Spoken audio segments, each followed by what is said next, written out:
Halo guys, welcome to my channel. Nah, di kesempatan kali ini saya akan membahas tentang hasil data tunggal. Sebelum saya membahasnya, jangan lupa subscribe, like, komen di bawah ini ya.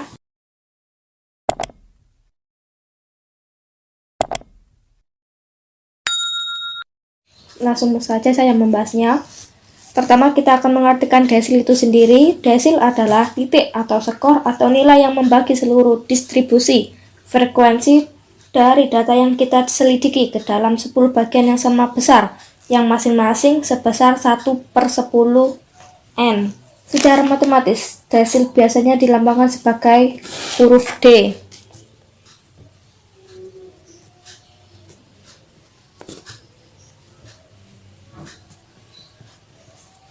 Desil juga terbagi menjadi 9 bagian, yaitu D1, D2, D3, D4, D5, D6, D7, D8, dan D9.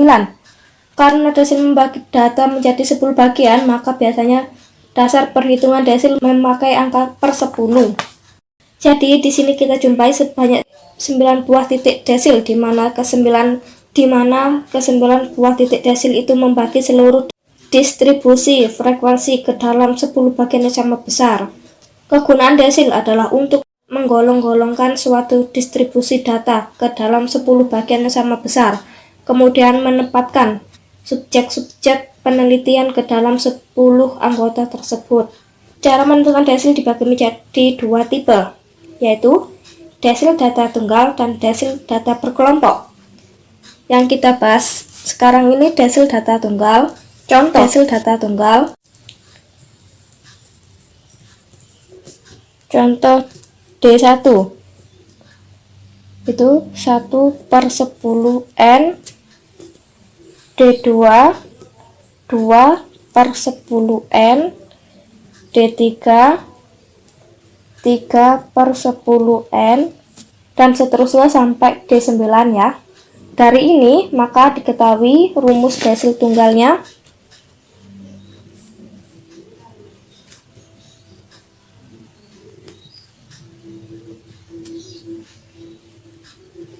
Itu rumusnya DI sama dengan I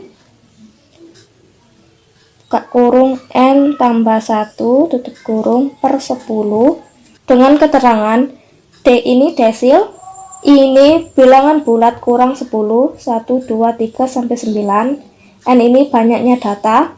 Desil dapat dilakukan dengan 3 cara sebagai berikut. Susunan data menurut suatu nilainya. Tentukan suatu letak pada desil. Tentukan suatu nilai pada desil. Untuk lebih jelasnya, mari kita kerjakan dua contoh soal di bawah ini. Ada dua contoh soal.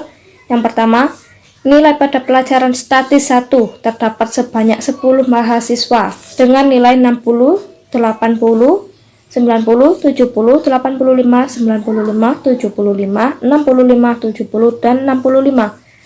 Maka tentukan desil D6 atau desil ke-6. Kita jawab yang nomor 1.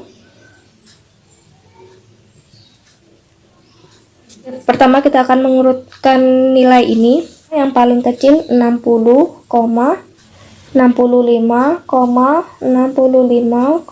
70, 70, 70, 75, 80, 85, 90, 95. Kalau sudah diurutkan, kita akan mencari letak D6.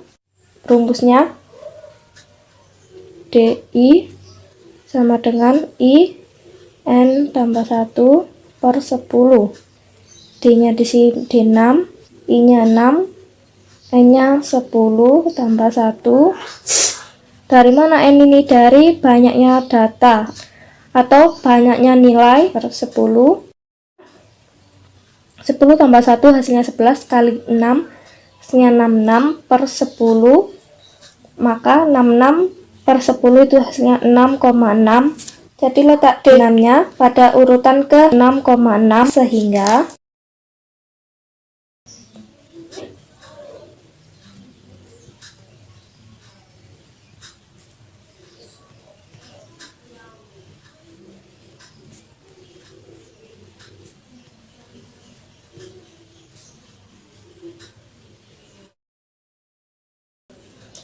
Data ke-6-nya itu 75 ditambah 0,6. Dari mana 0,6 ini? Dari ini. Data ke-7-nya 80 kurangi 75. Ini tetap hasil ini kali 0,6 hasilnya 3. Maka 75 tambah 3 itu hasilnya 78. Jadi hasil D6-nya itu 78. Ini jawabannya. Sekarang yang nomor 2. Diketahui nilai data 7, 6, 8, 9, 10, 8, 10, 9, dan 11. Yang A, tentukan D2. Yang B, tentukan D4. Sekarang kita akan menjawab yang nomor 2. Kita urutkan datanya. Itu yang paling kecil 6, 7, 7, 8, 8, 9, 9, 10, 10, dan 11. Yang A, kita akan mencari letak D2-nya terlebih dahulu. DI sama dengan I N tambah 1 per 10. D-nya 2, ini 2, 10 tambah 1 per 10. Dari mana 10 ini? Dari banyaknya nilai ini. D2, 10 tambah 1 ini 11, 11 kali 2, 22. 22 per 10 itu hasilnya 2,2. Jadi letak D2-nya itu berada pada urutan ke 2,2, sehingga D2 sama dengan data ke 2 ditambah 0,2 kali data ke 3 kurangi data ke 2. Data kedua itu 7. Kita lihat data kedua 1, 2, maka 7 ditambah 0,2. Dari mana 0,2? Dari ini. Data ketiga itu kita lihat data ketiga 1, 2, 3, 7 ya. Kurangi data kedua itu 7 ya.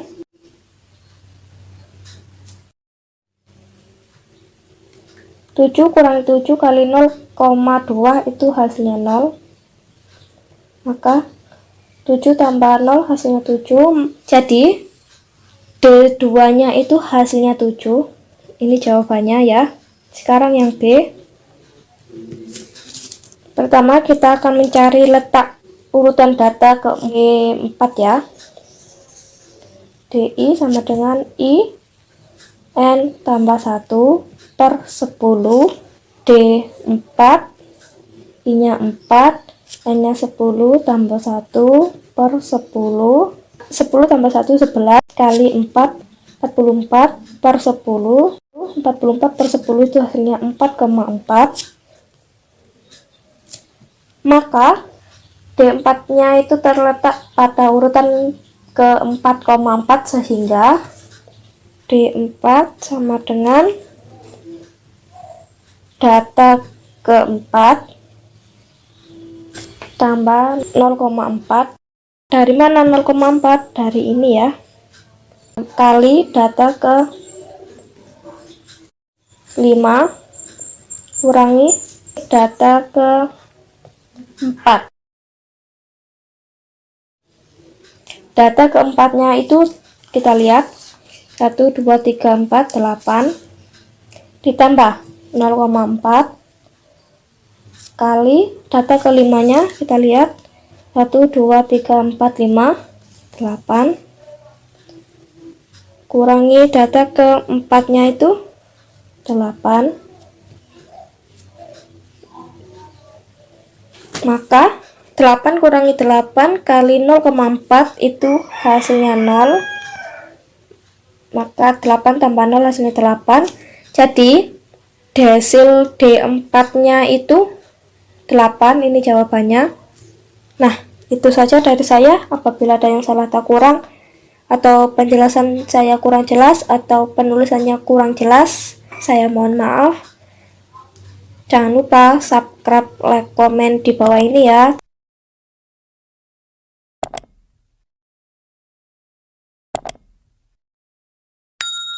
Terima kasih.